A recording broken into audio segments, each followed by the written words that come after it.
नेताओं को लेकर के, जात पात को लेकर के, धर्म को लेकर के जो दंगा का कारण बन जाता है, जो विवाद का कारण बन जाता है, उन विवादों को ही मैं सॉल्व कर दूं, ये मेरी कोशिश है। कि क्या मुख्यमंत्री नीतीश कुमार अब दिमागी रूप से पस्त हो चुके हैं? क्या उनका दिमाग काम नहीं कर रहा है? और जिस तरह से उन्होंने बहुत सारी ऐसी बातें कही थी जिससे महिलाओं से उन्हें माफ़ी मांगना पड़ा था, जब वो बोल रहे थे कि हाँ, बच्चा कैसे कम से कम पैदा किया जाए। और नमस्कार, जय हिंद, जय बिहार। मैं हूं आप सबका दोस्त, वकील सह पत्रकार एसके पंकज।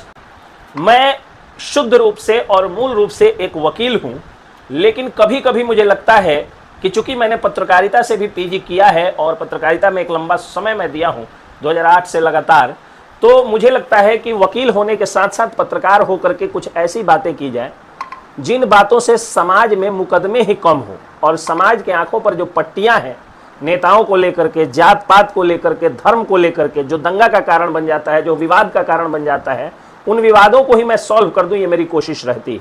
मेरी कोशिश ये भी रहती है कि मुकदमे ही कम पहुंचे, ये मेरी कोशिश रहती है बतौर एक पत्रकार, एक वकील के तौर पे जो मुकदमा आता है, जो भी लोग आते हैं उनको न्याय दिलाना, ये मेरा मूल रूप से काम है। इसी दौरान जब आज मैं अपने ऑफिस में बैठा हुआ हूँ और वहाँ पे नीतीश चौधरी जी बैठे हुए हैं, यहाँ सुजीत पुजारी जी बैठे हुए हैं, ये लोग मेरे जूनियर हैं, तो सारे जूनियर्स और मुंशी जी बैठे हुए हैं पीछे में, कुछ क्लाइंट्स हैं, इनके बीच में ही एक हमारे क्लाइंट अभी आए हैं जो अभी आपके स्क्रीन पे दिख रहे होंगे। उनके द्वारा मुझे बताया गया और वो बोले कि नीतीश कुमार जी की तबीयत ठीक नहीं है, शायद मानसिक रूप से वो बीमार चल रहे हों, या क्या ऐसी बात है कि आज नीतीश कुमार जी कहीं पब्लिक डोमेन में नहीं बोल पा रहे हैं, कहीं नहीं बोल रहे हैं। और ये बातें मेरे बहुत सारे क्लाइंट्स मुझे बहुत दिनों से बता रहे थे, लेकिन मुझे विश्वास नहीं हो रहा था और मैंने सोचा कि इस पर वीडियो बनाने से पहले इसकी कोई पुष्टि हो, कोई रेफरेंस आ जाए, कोई एविडेंस आ जाए, तो ही मैं इस बात को बोलूं। तेजस्वी यादव ने क्या ट्वीट किया है, क्या फेसबुक पोस्ट किया है। और जब उनका फेसबुक पोस्ट निकाला गया तो जो उन्होंने लिखा था, तेजस्वी यादव लिखते हैं आज यानी 7/10/2024 के बारे में वो लिखे हैं, मुख्यमंत्री जी अपने आवास में ग्रामीण विकास विभाग अंतर्गत हजारों करोड़ की विभिन्न योजनाओं संबंधित कार्यक्रम में भाग लिया। मुख्यमंत्री जी ने कार्यक्रम के प्रचार प्रसार और विज्ञापन में सरकार ने करोड़ों रुपए पानी की तरह बहाए। वीडियो कॉन्फ्रेंसिंग के माध्यम से सभी जिलाधिकारी कार्यक्रम से जुड़े रहे, लेकिन मुख्यमंत्री के बिना एक शब्द बोले महज 9 मिनट में ही कार्यक्रम खत्म कर दिया गया।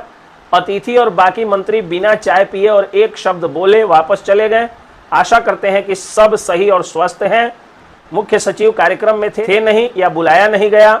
उसके बाद आगे लिखते हैं वो, अधिकारियों ने मुख्यमंत्री के बोलने पर पाबंदी लगा दी है, मीडिया और पब्लिक से संवाद खत्म करा दिया है, जो कार्यक्रम होगा सीएम के घर में ही होगा और स्थायी चुनिंदा अधिकारी ही रहेंगे। तेजस्वी यादव के इस फेसबुक पोस्ट से ये सवाल एक पैदा हो गया है, ये सवाल पनप गया है कि क्या मुख्यमंत्री नीतीश कुमार अब दिमागी रूप से पस्त हो चुके हैं?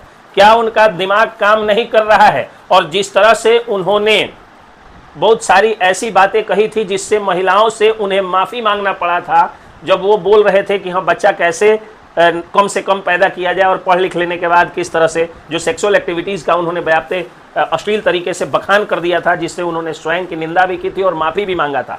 उसके अगले दिन मीडिया का जा करके पैर पकड़ने लगे, फिर एक कार्यक्रम में एक अधिकारी का पैर पकड़ने लगे, एक जगह जो है वो गिर गए, और जिस तरह से बाढ़ प्रभावित इलाकों का हवाई दौरा करने के समय में उनके चेहरे का जो हाव भाव लग रहा था और जिस तरह से इस कार्यक्रम में भी चेहरे का हाव भाव लग रहा है, और अब तेजस्वी यादव का ये कहना कि क्या उनका स्वास्थ्य ठीक है या नहीं, कि वो या अधिकारियों ने उनके बोलने पर पाबंदी क्यों लगा दी है, वो मीडिया से दूर क्यों रह रहे हैं, पब्लिक संवाद क्यों नहीं कर रहे हैं, क्या ऐसे में माना जाए कि बिहार का एक बहुत ही बेहतरीन मुख्यमंत्री, जिन्होंने कथित जंगल राज से बिहार को मुक्ति दिलाई थी और बंदूक और हर हाथ में जो कट्टा वाली जो एक परंपरा चल रही थी, उस परंपरा को मटियामेट करते हुए सुशासन की छवि बिहार की बनाने वाले मुख्यमंत्री नीतीश कुमार, सड़कों का जाल बिछाने वाले मुख्यमंत्री नीतीश कुमार, नारियों का सशक्तिकरण करने वाले मुख्यमंत्री नीतीश कुमार, बेटियों को साइकिल रूपी पंख दे करके और स्कूल कॉलेजों में पहुंचाने वाले मुख्यमंत्री नीतीश कुमार, हजारों हजार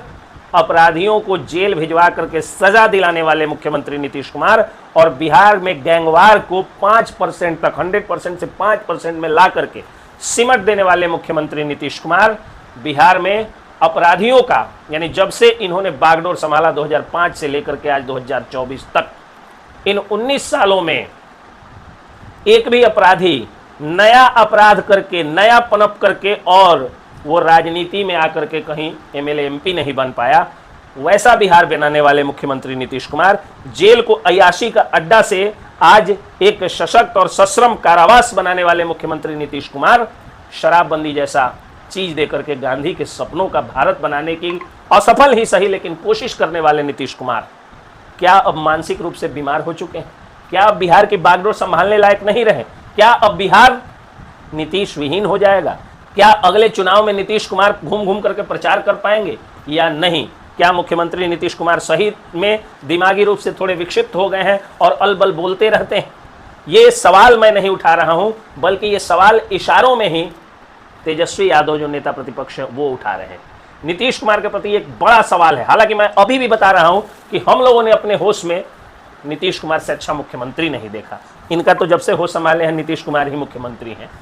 और सच्चाई यह है कि श्री कृष्ण बाबू के बाद में, कर्पूरी ठाकुर के बाद में अगर बिहार ने एक अच्छा मुख्यमंत्री देखा तो वो नीतीश कुमार रूपी मुख्यमंत्री देखा। नीतीश कुमार ने जो बिहार में विकास की बयार बहाई वो किसी से छुपी हुई नहीं है। लेकिन सत्ता की लोलुपता एक ऐसी चीज होती है कि बुढ़ापे रूपी सत्य को स्वीकार ही नहीं कर पाती है। क्या नीतीश कुमार अब बूढ़े हो चुके हैं और मानसिक रूप से इतने कमजोर हो चुके हैं कि वो कुछ भी बोल देते हैं, जिसके कारण मीडिया और पब्लिक संवाद से उन्हें दूर रखा जा रहा है? यही सारे सवाल के साथ मैं आप लोगों को छोड़ रहा हूं। इसका जवाब मैं आशा करता हूं कि आप लोग ज़्यादा से ज़्यादा कमेंट सेक्शन में आकर के जरूर देंगे। जय हिंद, जय बिहार।